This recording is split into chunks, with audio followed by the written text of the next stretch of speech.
여러분 안녕하십니까? 오늘도 2022년 제1기 교과 제7가를 연구하도록 하겠습니다. 오늘 제7가의 제목은 영혼의 닷 예수 그리스도입니다. 여기에 영혼의 닷 예수 그리스도가 무엇을 의미하겠습니까? 우리가 지난번 이 사도 바울이 히브리서에서 5대 경고를 하고 있다고 말씀드렸는데 그 첫째 경고가 2장 1절에 나오고 있습니다. 거기에 무슨 말씀이 있느냐 하면은 너희가 흘러 떠내려갈까 조심하라 그랬습니다. 흘러 떠내려갈까 조심하라. 그러므로 흘러 떠내려가지 않기 위해서는 우리가 닻을 내려야 하는 것입니다.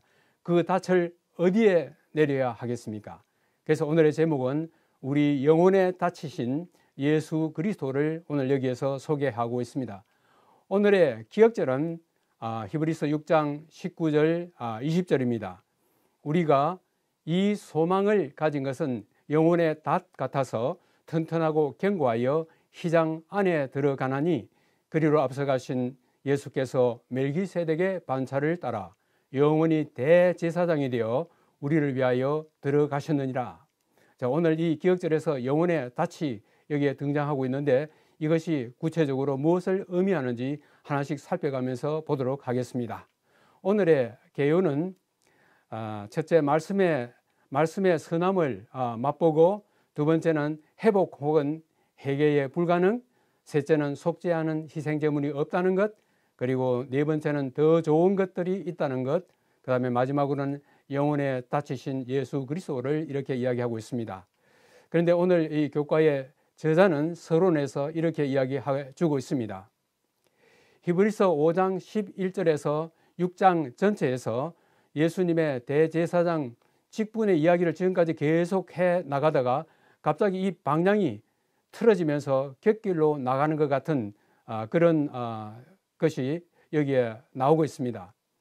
그래서 여기에서 사도 바울은 이 히브리서의 독자들이 그리스도에게서 떨어져 나갈 위험성에 대하여 엄중히 경고하고 있습니다. 히브리서의 독자들은 자기 연민과 그 다음에 무신, 제가 이렇게 번역했습니다만 영어에는 faithlessness, 믿음 없음, 이렇게 속으로 빠져 들어갈 위험성에 대해서 경고하고 있습니다. 사도 바울은 그들이 직면한 시련 등으로 인해 영적 감각이 무뎌진 것을 염려하고 있고, 그것으로 인해서 영적 성장이 정지될 위험에 처해 있음을 경고하고 있습니다. 그러면서 오늘의 교과 저자는 그렇다면 오늘날 이 시대에 살고 있는 우리들은 어떤가 하면서 이 히브리서 6장의 경고와 거의 동일한 이 사이클의 경고가 히브리서 10장 26절에서 39절에 나오고 있다는 사실을 여기 이야기해 주고 있습니다. 그렇다면 우리가 순서에 따라서 이 첫 소지인 말씀의 선함을 맛보는 것에 대해서 한번 생각해 보도록 하겠습니다. 먼저 바울은 6장 4절에서 6절에 이렇게 경고하고 있습니다. 한번 빛을 받고 하늘의 은사를 맛보고 성령에 참여한 바 되고 하나님의 선한 말씀과 능력을 맛보고도 타락한 사람은 다시 새롭게 하여 회개하게 할 수 없나니 이는 자기가 하나님의 아들을 다시 십자가에 못 박아 현저히 욕을 보임이라. 이렇게 하면서 히브리서의 독자들이 혹 여기서 말하고 있는 이런 위험성에 빠져들 가능성을 생각하면서 사도 바울은 경고를 하고 있습니다.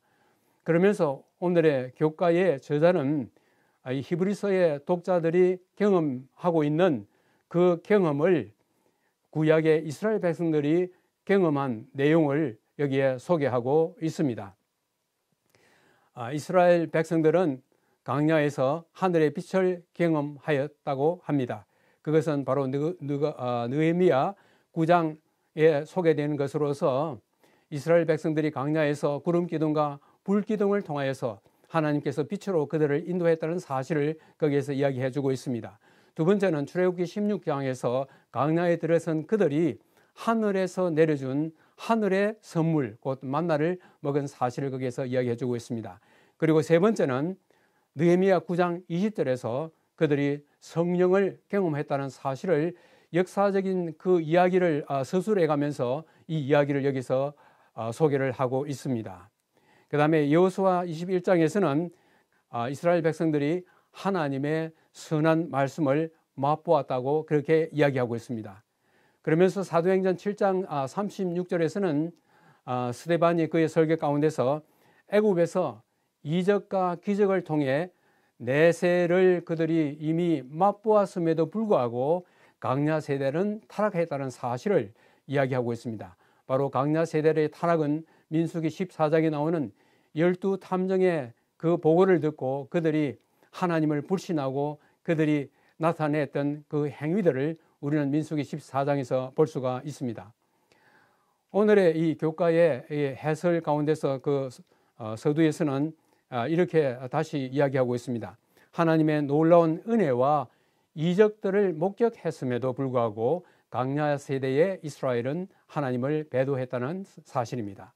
마찬가지로 히브리서의 독자들도 그들이 누렸던 하나님의 모든 은혜의 증거들을 경험했음에도 불구하고 동일한 위험에 처해 있음을 경고하고 있습니다. 그래서 그것을 하나의 도표로서 나타낸다면 이와 같은 것입니다.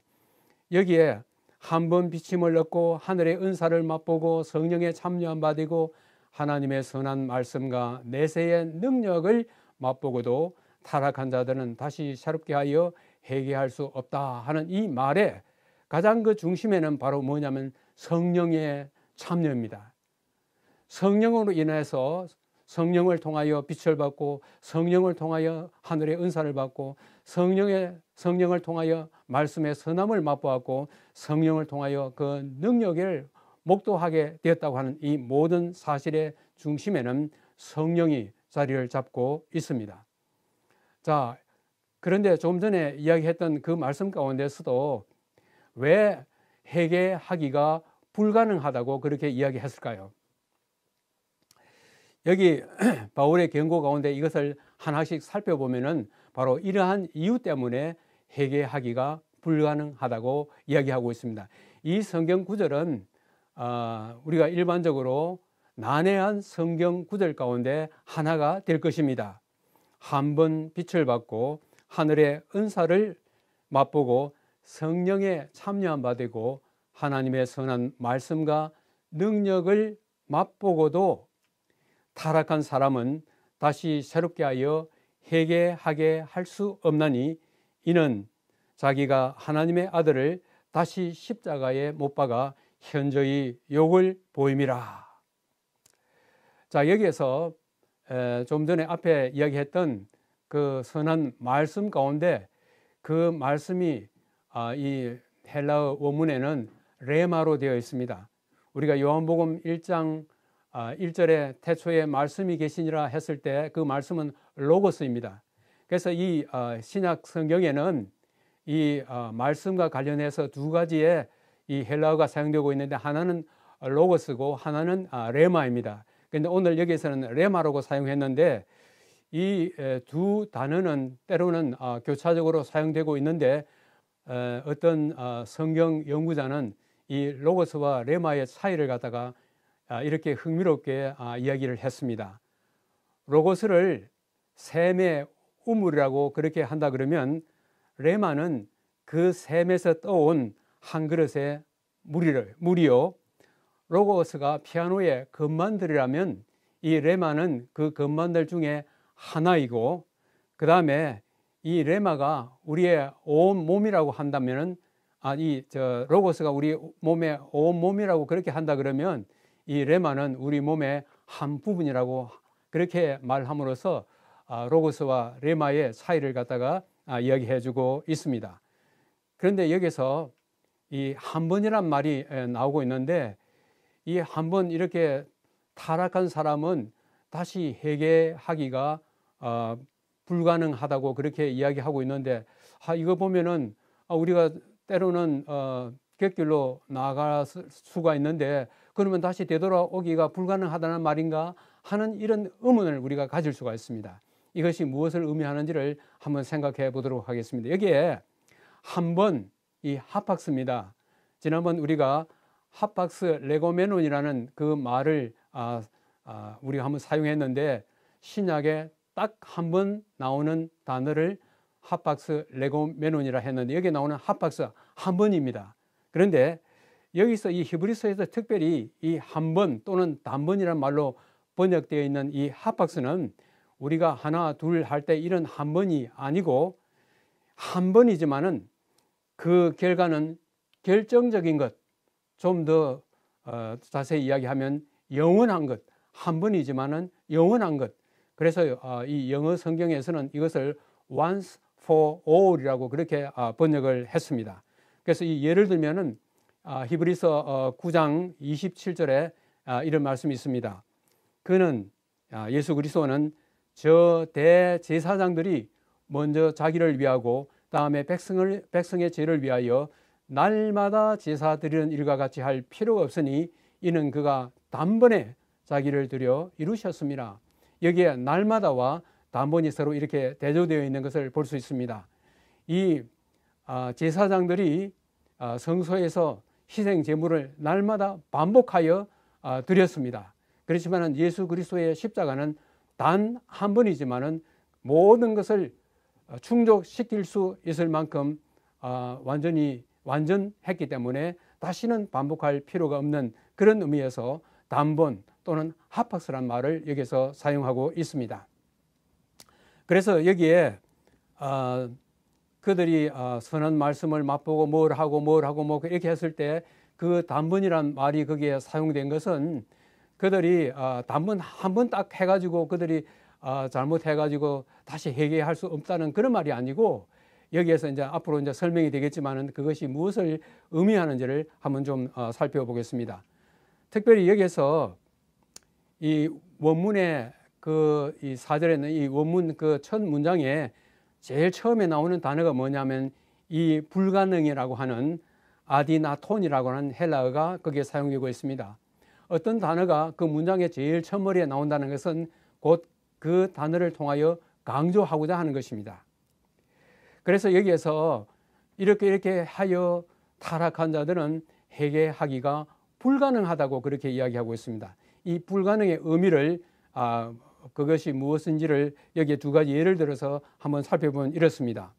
히브리 6장 18절에서 하나님이 거짓말 하시는 것은 불가능하다. 그렇죠?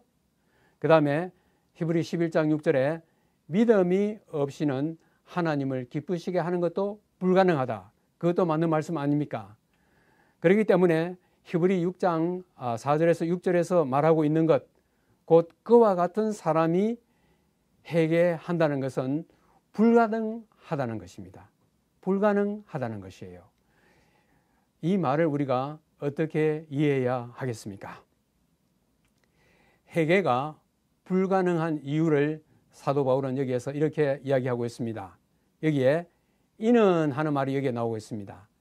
이는 하는 이 말은 헬라어의 가르라고 하는 말인데 때문에 그 이유는 그런 의미를 가지고 있습니다.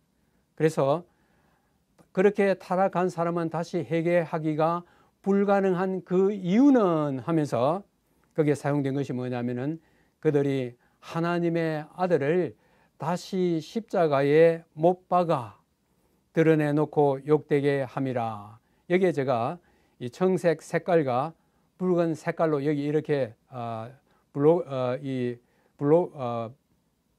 그것을 갖다 여기에 아주 큰 글자로 이렇게 나타내 있는데 다시 십자가에 못 박아 하는 이 헬라어가 아나스타우룬타스 이것이 그 시제가 현재 분사라고 하는 것입니다. 이것은 무엇을 의미하느냐 하면은 바로 하나님의 아들을 십자가에 못 박는 행위가 계속적으로 반복되고 있다는 사실을 여기서 말해주고 있습니다.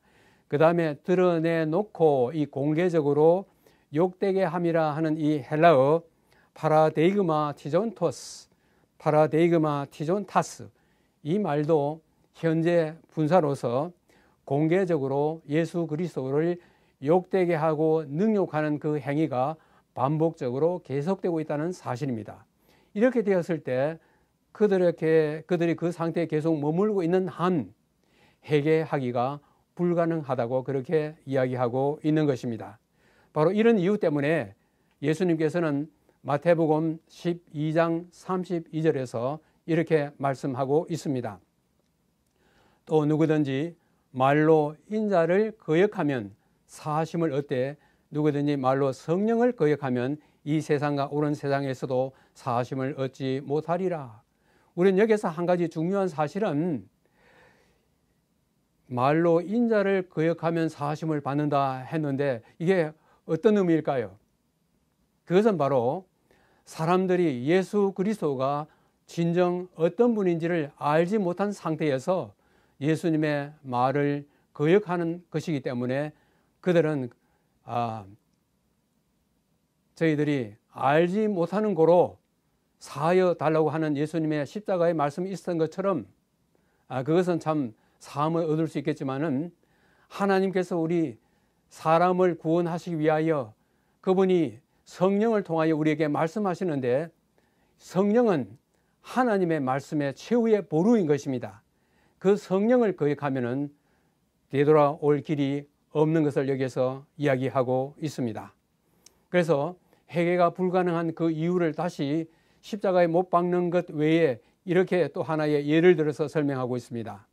만일 가시와 엉겅퀴를 내면 버림을 당하고 저주함에 가까워 그 마지막은 불사름이 되니라. 여기에 가시와 엉겅퀴, 이것은 아담이 범죄했을 때에 이 땅이 저주를 받아서 거기에 나오는 그 대표적인 두 식물이 가시와 엉겅퀴입니다. 그런데 여기에 엉겅퀴를 내면하는 이 말도 여기에 엑페루사, 이 말도 현재 분사인 것입니다. 그러므로 가시와 엉겅퀴로 비유된 이것처럼 하나님의 음성을 계속적으로 거절하고 또 반역하는 이 행위가 계속되면은 돌아올 길이 거의 불가능하다고 하는 사실을 여기서 이야기해 주고 있습니다.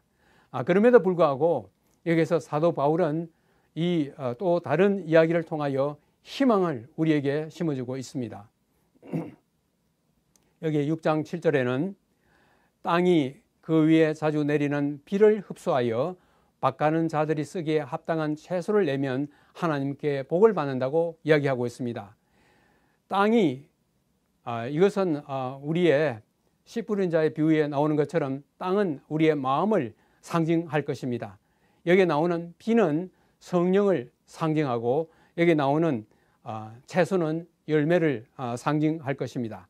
그래서 여기에 이야기하고 있는 것처럼 비가 성령을 상징하고 채소를 그 열매로 상징하는 것이고 땅이 우리의 마음을 상징하는 것이라면은 회개의 길은 여전히 열려 있다는 사실을 사도 바울은 여기에서 이야기하고 있습니다. 비가 성령을 상징하고 있다는 말을 우리가 이 성경에도 여기 신명기 11장 14절에도 나오고 있지만은 사도행전 54절에는 사도 시대에 성령을 부어 주신 것은 이런 비의 시작이었고 그 결과는 영광스러웠더라. 그래서 여기에 이런 비를 성령에 비유하고 또 성령을 상징하는 것으로 여기에 이야기하고 있습니다. 그래서 이런 앞서 이야기했던 이런 상태에 계속 머물러 있으면은 회개하기가 불가능하다고 이렇게 이야기했지만은 그 불가능의 치료제가 무엇이겠습니까? 바로 이것입니다. 마태복음 16장 24절에 누구든지 나를 따라오려거든 자기를 부인하고 자기 십자가를 지고 나를 따를 것이라. 아까 회개하기에 불가능한 사람들의 하나의 특징 가운데 하나는 예수님을 십자가에 계속적으로 못 박는 행위로 말씀했습니다. 그렇지만 여기에서 십자가를 지고 자기를 부인하고 십자가를 지고 가는 사람에게는 이 영원한 생명의 문이 활짝 열려 있다는 사실을 여기서 이야기하고 있습니다. 그래서 사도 바울은 갈라디아 6장 14절에서 말씀하고 있는 것처럼 내게는 우리 주 예수 그리스도의 십자가 외에 결코 자랑할 것이 없다고 이렇게 이야기하고 있습니다. 예수 그리스도의 십자가를 자랑할 수 있는 사람, 십자가에 자기를 못 박는 사람, 그들에게 있어서는 하늘문이 언제나 활짝 열려 있습니다. 회개하기가 불가능하다는 말은 결코 있을 수가 없는 것입니다. 그래서 여기에 사람이 그리스도에게서 완전히 돌아서기를 선택하지 않는 한 구원의 소망은 여전히 열려 있다고 하는 것입니다. 우리의 구원을 결정하는 것은 하나님이 아니시라 바로 우리 자신이라고 하는 사실을 여기서 이야기해 주고 있습니다. 자, 그래서 앞서 이야기했던 히브리서 6장에서 이 불가능한 사람들의 상태에 머물러 있는 사람들에게는 그 다음에 세 번째 소지에서 뭐라고 이야기하고 있느냐 하면은 속죄하는 희생제물이 없다고 하는 것입니다. 속죄하는 희생제물이 없다고 하는 것은 죄의 용서를 받을 수 있는 길도 없다고 하는 말과 같습니다. 여기 히브리서에서는 히브리서 6장의 경고와 또 히브리서 10장의 경고, 이 두 경고가 거의 내용이 흡사하면서 여기에 나타나고 있습니다.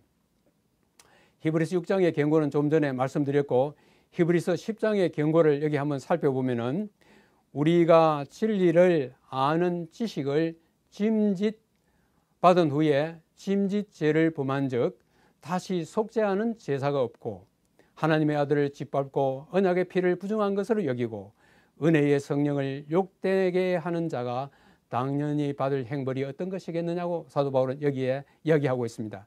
특별히 여기서 우리가 진리를 아는 지식을 받은 후 짐짓죄를 범한 즉, 짐짓죄를 범한 즉 이것을 이 NIV에서는 이것을 이렇게 이야기했습니다. Deliberately keep sinning. 의도적으로 또는 고의적으로 계속 죄를 범하는 것입니다. 여기에 짐짓죄를 범한다 하는 이것도 현재 분사로서 고의적으로 죄를 계속적으로 짓는 것을 여기에 이야기하고 있습니다. 그런 사람들에게 다시 속죄하는 제사가 없는데 다시 속죄하는 제사가 없는 그 세 가지 이유를 여기 이렇게 이야기해 주고 있습니다. 첫째는 하나님의 아들을 짓밟고 두 번째는 언약의 피를 부정하게 여기고 그리고 세 번째는 은혜의 성령을 욕되게 하는 것입니다. 이것은 여기에 언약의 피를 부정한 것으로 여긴다 하는 이 말은 예수님의 십자가 희생을 거절하는 것을 의미하고 있습니다. 히브리 9장 22절에 율법을 따라 거의 모든 물건이 피로서 정결하게 되나니 피 흘림이 없은즉 사함이 없느니라. 속죄하는 데 있어서 피 흘림은 필수적인 것입니다. 그러므로 여기에서 언약의 피를 부정한 것으로 여길 때는 희망이 없는 것입니다.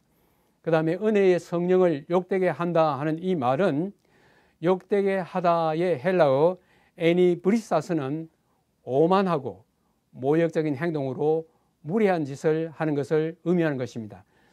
즉 은혜의 성령을 능욕하는 것입니다. 이것은 은혜의 성령이라는 그 말과 완전히 대조되는 것으로서 성령의 음성을 정면으로 이 거절하는 행위를 여기서 이야기하고 있는 것입니다. 그래서 여기에 그 배도한 자의 세 가지 특징을 이렇게 우리가 요약할 수가 있는 것입니다. 첫째는 예수님의 통치를 거절하는 것입니다. 예수님을 우리의 왕으로 모시는 것을 거절하는 것을 의미하는 것입니다. 그 다음에 두 번째는 예수님의 십자가 희생을 거절하는 것입니다. 그 다음에 세 번째는 성령을 거절하는 것입니다. 이렇게 세 가지를 거절하게 됐을 때에 그 사람들은 앞서 이야기했던 회개하기가 불가능한 것입니다. impossible인 것입니다. 그 다음에 여기에서 이런 사람들의 그 특징을 두 인물을 통하여 여기에 소개하고 있습니다. 하나는 루시퍼요, 두 번째는 불법의 사람입니다. 먼저 루시퍼에 대해서 이사야 14장에서 이렇게 말씀하고 있습니다. 네가 마음에 이르기를 내가 하늘에 올라 내가 하나님의 뭇별 위에 내 자리를 높이리라. 내가 북극산 위에 앉으리라. 내가 가장 높은 구름에 올라 내가 지극히 높은 이와 같아지리라. 여기에 꺽쇠로 거기에 표시하고 그 안에 내가가 있는데 이것은 원문이나 영어 번역에는 이것이 다 포함되어 있는데 우리 한글 성경에는 그게 나오지 않고 있습니다. 그래서 여기에 루시퍼가 지극히 높으신 하나님과 비길이라 한 그 말 가운데서 내가라 하는 말이 무려 6번이나 등장하고 있습니다. 그 다음에 이 데살로니가 후서에서 2장에서 이 불법의 사람, 이것도 지금은 물밑 작업을 하고 있지만 앞으로 나타날 하나의 인물, 이렇게 이야기하고 있습니다. 그는 대적하는 자라 신이라 불리는 모든 것과 숭배함을 받는 것에 대항하여 그 위에 자기를 높이고 하나님의 성전에 앉아 자기를 하나님이라고 내세우느니라. 앞에 루시퍼의 경우에는 내가, 여기 불법의 사람은 자기, 결국은 하나님을 대항하여 반역하는 사람들의 특징은 뭐냐면은 예수 그리스도의 중심도 아니고 하나님의 성령도 아니고 바로 자기라고 하는 것입니다. 이런 사람들에게 있어서는 바로 회개하기가, 하나님께로 돌아오기가 불가능하다고 하는 사실입니다. 자, 이런 것임에도 불구하고 사도 바울은 이런 하나의 불가능의 가능성이 히브리서의 독자들에게 혹 있을까 봐 걱정하면서도 그들에게 더 좋은 것이 있음을 그는 이렇게 이야기하고 있습니다. 히브리서의 독자들의 상황은 바울은 그의 독자들의 믿음이 더 좋은 상태에 있다는 것을 확신하면서 이렇게 이야기하고 있습니다. 땅이 그 위에 자주 내리는 비를 흡수하여 밭가는 자들이 쓰기에 합당한 채소를 내면 하나님께 복을 받고, 아까 가시와 엉겅퀴를 그렇게 내면은 저주를 받는다 그랬는데 여기에는 그 땅이 자주 내리는 비를 갖다가 흡수해서 이 채소를 갖다가 내면 하나님의 복을 받는다 그랬습니다. 여기 아까 땅은 우리의 마음을 상징하고 비는 성령을 상징하고 그 다음에 열매는 여기에 나오는 그 채소는 하나의 열매로 이렇게 우리가 상징한다고 했을 때에 그렇게 하면은 하나님께 복을 받는다고 말씀하고 있습니다. 그래서 그러하면서 너희에게는 이보다 더 좋은 것, 조금 전에 이야기했던 그런 이 불가능의 가능성을 걱정했지만은 히브리서의 독자들은 지금 이보다 훨씬 더 좋은 것을 가지고 있다는 것을 이게 말하고 있으면서 이보다 더 좋은 것 곧 구원에 속한 것이 있음을 확신하노라. 여기에 구원에 속한 것이라 이렇게 말하고 있는데 이 헬라어 본문에서는 현재 분사가 사용됨으로써 구원을 현재 소유하고 있다, 현재 가지고 있다고 하는 그런 의미로 여기서 이야기해주고 있습니다. 그래서 바울이 이 독자들에게 간절히 원하는 것이 어떤 것이냐면 바로 이와 같은 것입니다. 너희 행위와 그의 이름을 위하여 나타낸 사랑으로 이미 성도를 섬긴 것과 이제도 섬기고 있는 것을 하나님은 잊어버리지 아니하시느니라. 그들이 이 히브리서의 독자들이 혹독한 시련에 처하여 어려움에 직면하고 있었지만은 그들은 여전히 하나님을 사랑하고 있었고 하나님에 대한 그들의 사랑을 이웃에 있는 성도들을 섬기는 그 일들을 하나님은 잊어버리지 아니한다는 사실을 말함으로써 이들이 그 시련에 처해 있음에도 불구하고 하나님을 사랑하고 있었다고 하는 사실을 여기에서 이야기하고 있는 것입니다. 그러면서 그는 다음과 같이 당부를 하고 있습니다. 너희 각 사람이 동일한 부지런함을 나타내어 끝까지 소망의 풍성함에 이르러. 여기에 동일한 부지런함이라고 하는 이 말이 이 헬라어 원문에는 열심 혹은 간절함, 그런 의미로 여기에 우리가 번역할 수가 있습니다. 그 다음에 끝까지 소망의 풍성함이란 말을 썼는데 이 풍성함이란 말을 우리 NIV에서는 full assurance, 완전한 확신, 소망에 대한 완전한 확신인데 거기에 사용된 헬라어 플레로포리안이라는 이 말은 어떤 의미를 그 속에 좀 더 가지고 있으면은 계속 착용하다. 그러니까 소망을 갖다가 가졌다가 말았다가 이렇게 하는 것이 아니라 그 소망을 계속 착용하고 있으라, 그런 의미를 여기에 가지고 있습니다. 그래서 동일한 열심, 간절함을 갖다가 나타내서 이 소망을 갖다가 계속 착용하고 있으라, 소망에 대한 완전한 확신을 가지고 있으라, 그렇게 이야기하고 있습니다. 그러면서 그들이 부지런하지만은 게으르지 말고 믿음과 오래 참음으로 말미암아서 약속들을 기업으로 받는 자들을 본받는 자가 되라고 그렇게 이야기하고 있습니다. 그래서 독자들에 대한 바울의 그 소원을 요약하면 이런 것입니다.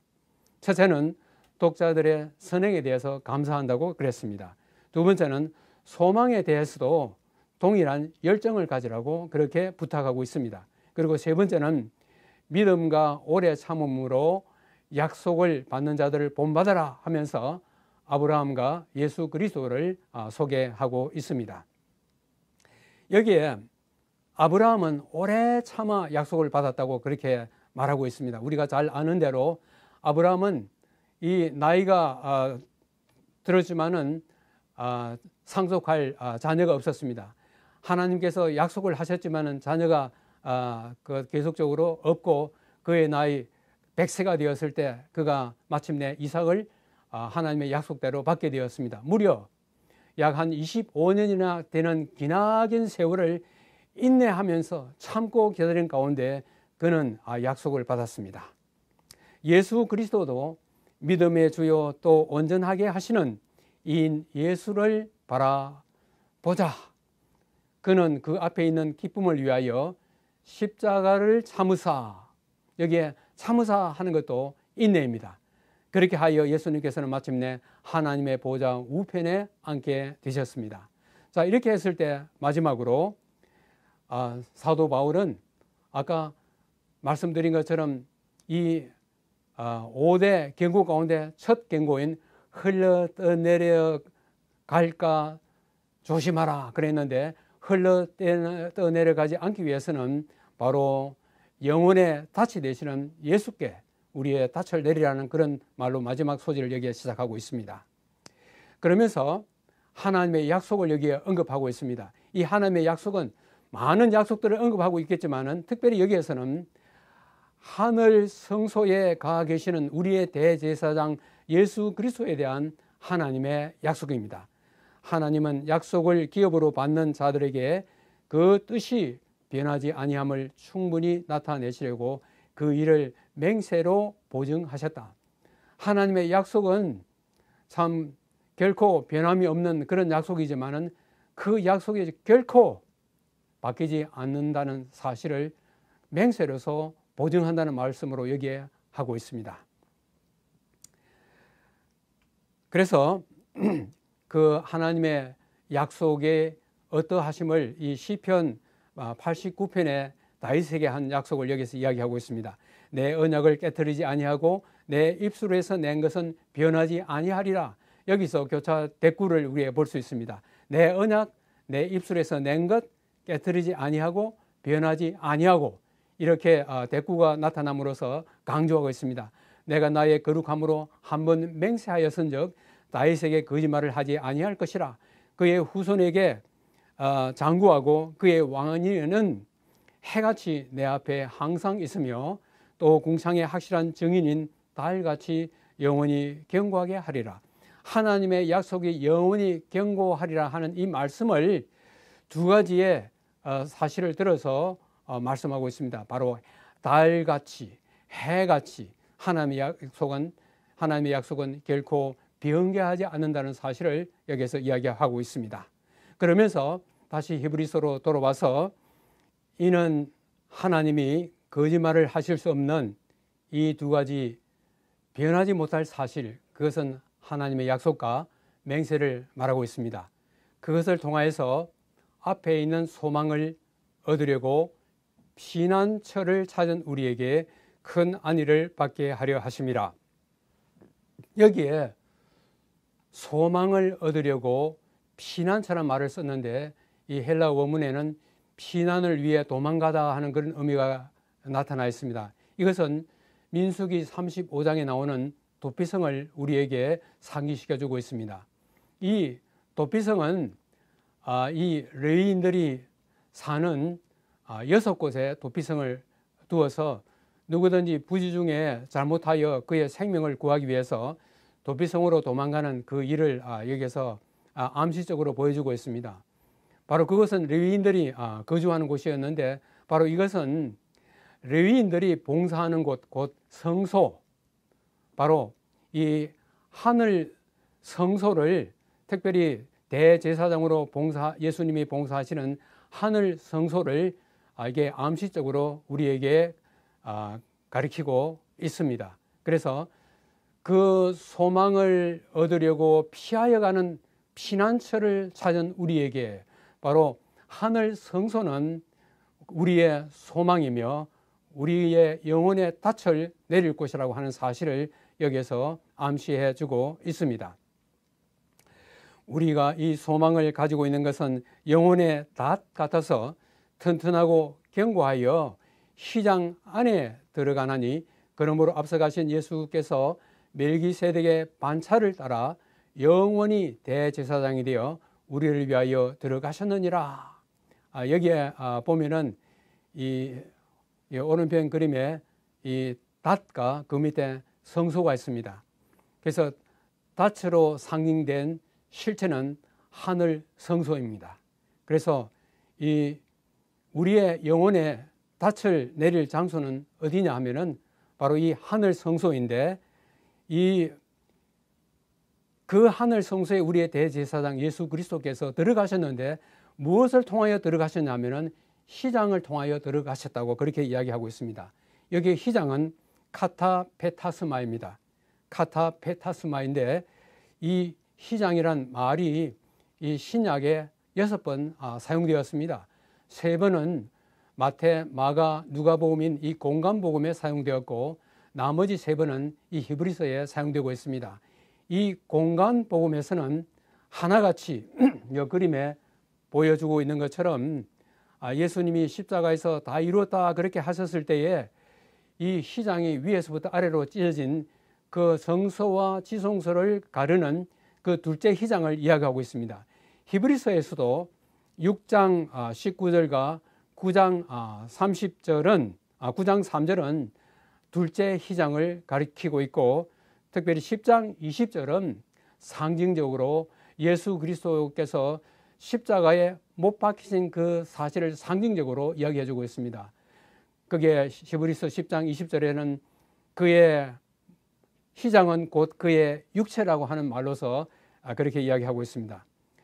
그래서 여기에 나오는 이 두 개의 그림이 이 휘장의 의미를 갖다가 잘 설명해 주고 있습니다. 제7가의 요약을 갖다가 우리가 5가지로 이렇게 살펴볼 수 있는데 이 5가지를 도표로 우리가 한번 살펴보면 다음과 같습니다. 여기에 이 도표를 보시는 것처럼 이 한가운데에는 우리의 대제사장 되시는 예수 그리스도가 중심이 되는 것입니다. 거기에 성령을 통하여 말씀을 맛보고 여러 가지 앞서 이야기했던 그런 것들을 갖다가 다 가능했지만은 성령의 음성을 끝내 거절하면은 거기에는 회개하기가 불가능하다는 사실을 이야기하고 있습니다.